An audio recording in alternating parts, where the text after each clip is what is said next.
History doesn't whisper, it bleeds. And when you listen closely, you'll hear the stories they tried to bury. The stories of a land taken, a people betrayed, and a past that still echoes beneath our feet. This is the untold truth of how America was taken, episode by episode. Episode 5.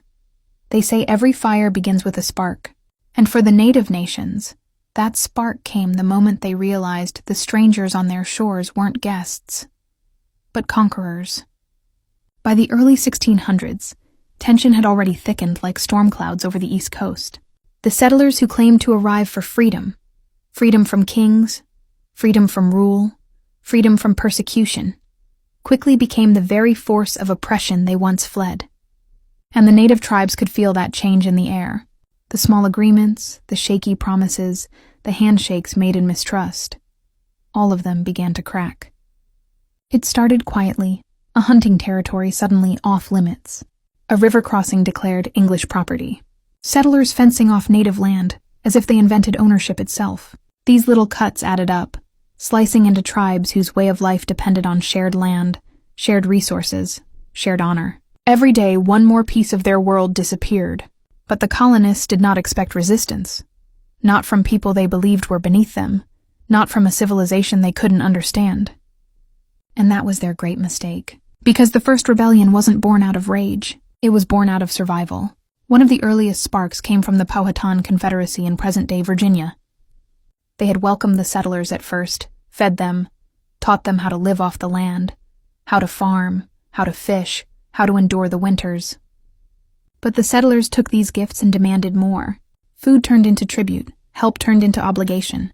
And when the Powhatan refused to give beyond what they could spare, the English resorted to force. So the tribes responded. Small attacks at first. Supply routes ambushed. Isolated forts struck. Food stores reclaimed from English hands. These were not random acts of violence. They were deliberate warnings. We see what you are doing. We will not be pushed from the land of our ancestors. The colonists were shocked. They thought themselves untouchable. They thought their guns and armor made them invincible. But the forest belonged to the native fighters. The rivers belonged to them. The shadows, the trails, the land itself fought with them. This was not a battle of two armies. This was a battle between invaders and people defending their homeland. But rebellion comes with sacrifice. As native warriors struck at English outposts, the settlers retaliated with brutality, burning entire villages, poisoning food supplies, kidnapping women and children. They believed fear could crush the resistance before it grew. They were wrong, because the first rebellion planted a seed in every tribe watching from afar, a realization that if they didn't fight now, there would be nothing left to fight for later. The Powhatan resistance became a symbol, a reminder that despite the overwhelming tide of colonization, native nations were not silent. They were not passive. They were not invisible. They pushed back with every ounce of courage their ancestors had instilled in them. And though the rebellion was met with violence, destruction, and betrayal, it marked something the colonists never forgot. The indigenous people of this land would not surrender quietly. And this was only the beginning.